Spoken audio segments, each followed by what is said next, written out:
Ecuador, with its stunning capital city perched high in the Andes, offers breathtaking views and rich cultural experiences. However, visitors must also be prepared for the threat posed by criminal gangs that can strike from any direction. This is Ecuador, a country currently engaged in a fierce battle against drug cartels. But that's not the only thing you need to be cautious about in this country.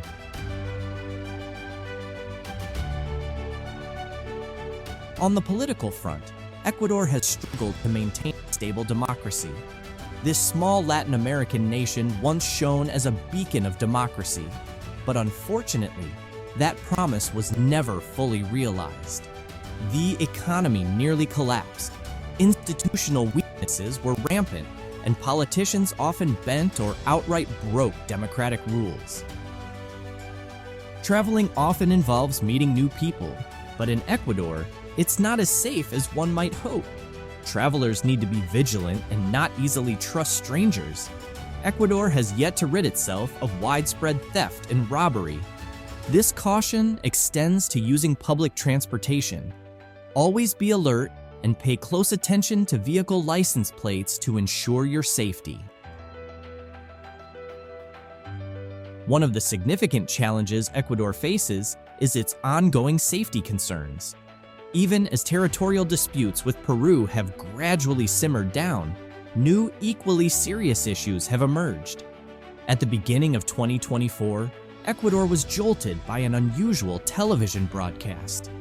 The broadcast showed a group of armed gang members storming a TV station in Guayaquil.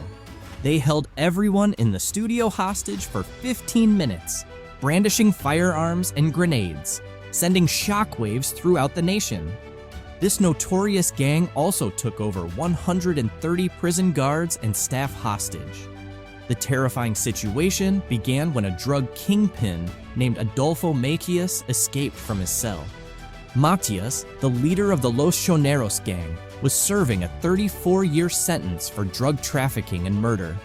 Once free, he initiated chaos within the prison, which spilled onto the streets, culminating in 5 explosions that plunged Ecuador into a state of fear and uncertainty.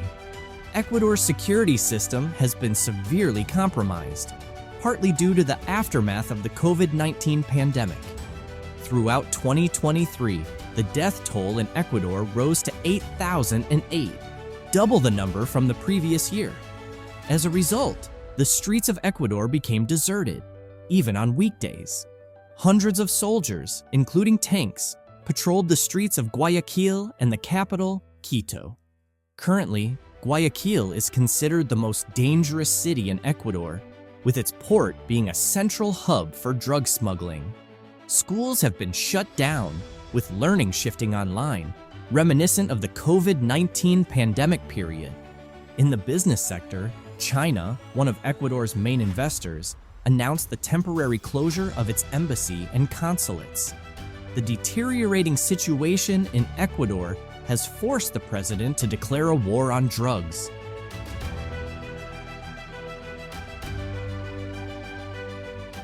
Toilet paper myths might sound a bit odd, but when visiting Ecuador, you need to be cautious about disposing of toilet paper in the toilet. There's a widespread belief that Ecuador's plumbing systems are inadequate and prone to clogging. While many dismiss this as just a myth, it's true that some buildings and establishments in Ecuador lack proper plumbing infrastructure. To be on the safe side, you can always check with the local staff before flushing toilet paper.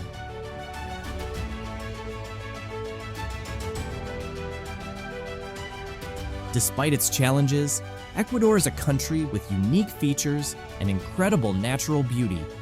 One of its most notable distinctions is having one of the highest capital cities in the world. Quito, the capital, is located on the western slopes of Pichincha, an active volcano in the Andes Mountains. Sitting at an altitude of 2,850 meters, 9,350 feet above sea level, Quito is the second highest capital city globally, just after La Paz in Bolivia. Remarkably, Quito is listed as a UNESCO World Heritage Site due to its well-preserved historic center, which is the largest in the Americas. Today, Quito continues to be a major hub for commerce, social activities, the economy, and politics, showcasing its enduring significance and charm.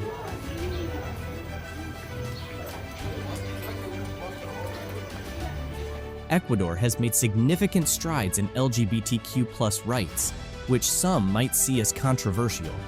Since 1998, the country has implemented policies to prohibit discrimination based on sexual orientation.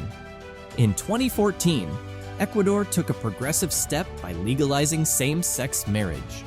Furthermore, in 2016, the government enacted another groundbreaking regulation allowing Ecuadorian citizens to change their gender on identification documents based on their personal belief, even without undergoing surgery. This means that an individual can appear as male but have a female gender marker on their ID, and vice versa.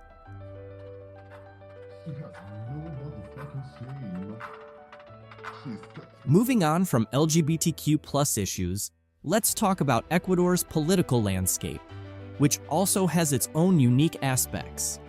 In Ecuador, it is permissible for the president to be quite young.